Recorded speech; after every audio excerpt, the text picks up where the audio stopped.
This is how we don't line up. Class, it's time to go to lunch. Table 2. You guys can stand up. Stand up. And pushing those chairs. All right, and Me first. all right, guess it's lunchtime. Okay. All right, now, yeah. One more time. Scholars, it is time for lunch in swag. Tracking me in 3, 2. Miss Welch in the back looking good. Mr. Goodwin in the front. Love that tracking. 1 and 0. We have 100% in swag. Now we are going to lunch, so let's go. 1. Standing up. And 2. Chairs are pushed in. Looking good. Looking good. We are on our way to a compliment. And 3. We're facing the door, ready to go. Table in the front. Our role models. Go for it. Looking good. Looking good. Oh, we're going to get some extra recess today. That's how we do Readers, it. this is how a reset does not happen in class. All right, today we're going to be Mr. Goodwin, if you could please leave that where it was. Thank you. Today we will be talking about the Mayans. Mr. Goodwin, the direction was to leave it there. Thank you. I got you, Mr. Mario. Thank you, Mr. Fax. No Thank problem. you, Miss Welch. All right. So the Mayans were an ancient civilization. man. All right, that's it, Mr. Goodwin. I'm gonna need you to go to the reset area. This is the 3rd time I'm done. No. And that's how reset is not going to happen in class. That station is going to be a lot calmer than that. So here's how it will look. All right, class. Today we will be getting introduced. Mr. Goodwin, if you could please leave that where it was. Thank you. So today is going to be our lesson on the Mayans. The direction is to leave that there. The Mayans were a group of people in I care about the Mayans. that. Hold on one second, class. Mr. Goodwin, can you please go to the Oval Office? I believe the Obamas would like to talk to you. I think it's a good idea, maybe. The Obamas? Calm down over there. Yeah, come on, check it out.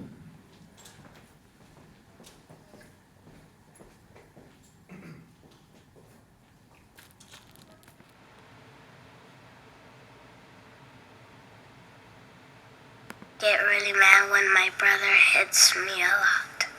I don't like it when you say you don't want to play with me. When I'm mad, my brain can get a headache and it can start hurting.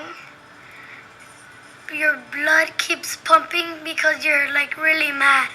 And you start to get sweaty because you're getting really, really mad. And then when you start getting really mad, you turn red. When your body can't really control yourself, mad just takes over your body.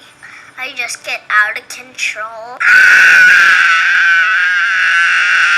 It's kind of like if you had a jar and then the jar would be your brain and then you put glitter in the jar and that would be how you would feel like. If you shook up the jar and the glitter went everywhere, that would be how your mind looks.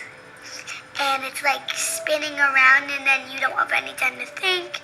And you sometimes punch stuff and people when you don't really mean it. When I get angry, I feel it in my heart.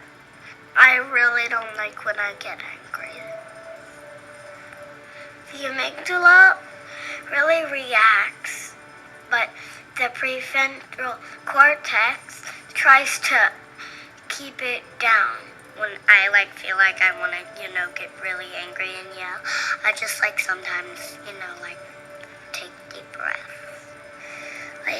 First you find a place where you can be alone, then you find some way to relax and calm down. When I need to calm down, I take deep breaths. I breathe in through my nose. Sometimes I close my eyes or just take deep breaths.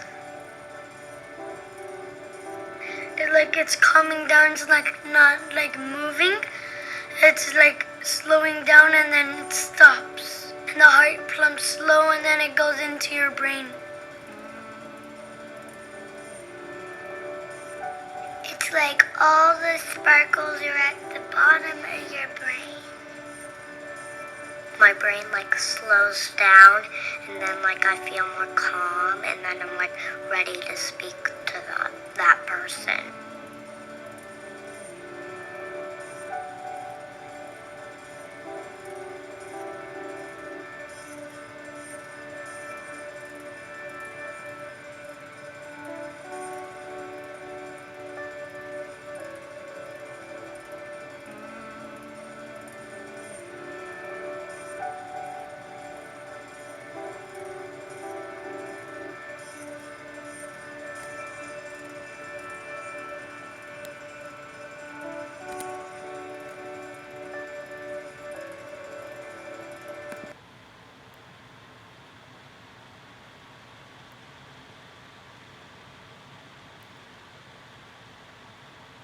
Students, this is our reset station. We have renamed now.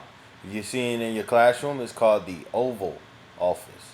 This next video will be a tutorial on how the president handles pressure.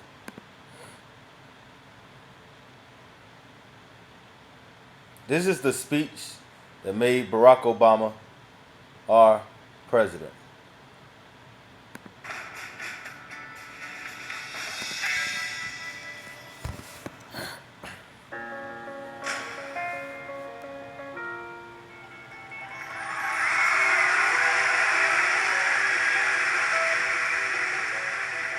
Barack Obama in 2004 was totally unknown. People were saying, I don't know who this guy is. I wonder why they picked him. He had his reputation as a bit of an upstart, as sort of a young, rising figure in the party, but no one knew who this guy was. This was his chance to introduce himself to people. Tonight is a particular honor for me because, let's face it, my presence on this stage is pretty unlikely. My father was a foreign student, born and raised in a small village in Kenya. What makes a great political speech is if you can somehow fold your story into this larger American story. The next thing he says is about his mother's family. His grandfather fought in World War II. He used the GI Bill. They settled in Kansas, so white people could say, he's just like us. My parents shared not only an improbable love, they shared an abiding faith in the possibilities of this nation. I stand here knowing that my story is part of the larger American story, that I owe a debt to all of those who came before me, and that in no other country on earth is my story even possible. Going into this speech, we've had 4 years of George Bush, and we felt as a country like we've grown further apart. 2004 was very much a divisive partisan race. Obama's speech is in some ways an antidote to that. Alongside our famous individualism, there's another ingredient in the American saga, a belief that we're all connected as one people. If there's a child on the south side of Chicago who can't read, that matters to me even if it's not my child. If there's a senior citizen somewhere who can't pay for their prescription drugs and having to choose between medicine and the rent, that makes my life poor even if it's not my grandparent. It is that fundamental belief, I am my brother's keeper, I am my sister's keeper, that makes this country work.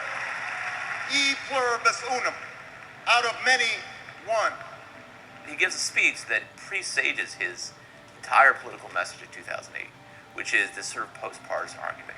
Now, even as we speak, there are those who are preparing to divide us. The spin masters, the negative ad peddlers, who embrace the politics of anything goes.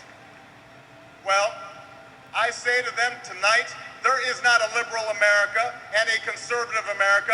There is the United States of America.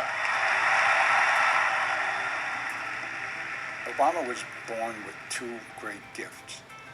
One is his mind, and the other is his ability to speak to large groups of people.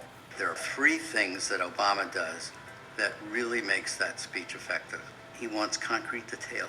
He likes story, and he loves antithesis, the use of repetition in structure to show contrast. There is not a liberal America or a conservative America. There is one America. There is not a black America and a white America and Latino America and Asian America. There's the United States of America.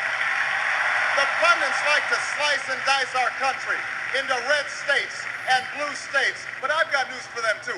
We worship an awesome God in the blue states, and we don't like federal agents poking around in our libraries in the red states.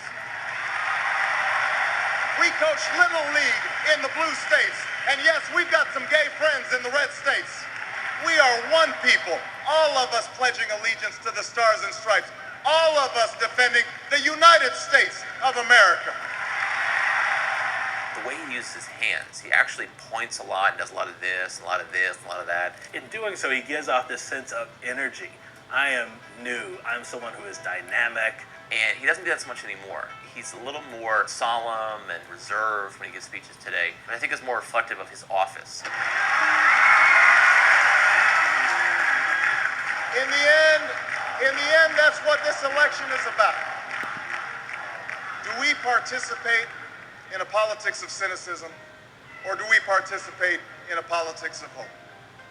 It's the hope of slaves sitting around a fire singing freedom songs. The hope of immigrants setting out for distant shores. The hope of a young naval lieutenant bravely patrolling the Mekong Delta. The hope of a mill worker's son who dares to defy the odds. The hope of a skinny kid with a funny name who believes that America has a place for him too. Hope in the face of difficulty. Hope in the face of uncertainty. The audacity of hope. His appearance at that convention, which was the best speech of the convention, better than John Kerry's, was elected. Students, in this video, you will find out how you do not conduct yourself on hand gestures inside the classroom. Students, sit at swag in 5, 4, 3, 2, 1. I love you guys' posture. Okay, for number 1, do you agree with Charles that the answer I disagree. No, I disagree. I disagree. I didn't get to work and I need a don't pencil. think Charles is right. Tissue It's over here. not- I don't have a pencil. Not Boogers okay. coming out of my nose. Ah, I need tissue. answer is 2. Do you agree or disagree? Raise your hand.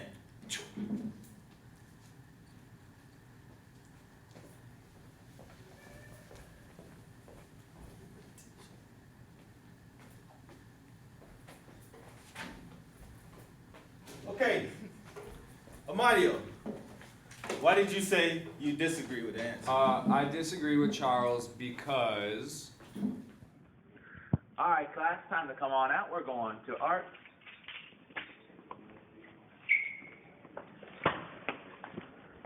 Hey, okay. No.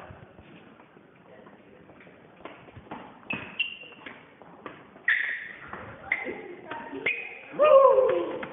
Yeah! We don't do it like that. In the hallway. All right, class, let's get moving out here, acting like leaders, ready for middle school. Oh, front of the line, Miss Wells is looking good. Awesome Hall. Middle of the line, Mr. Goodwin being a good leader there. And Mr. Mario back there. We are ready for middle school. Looking good.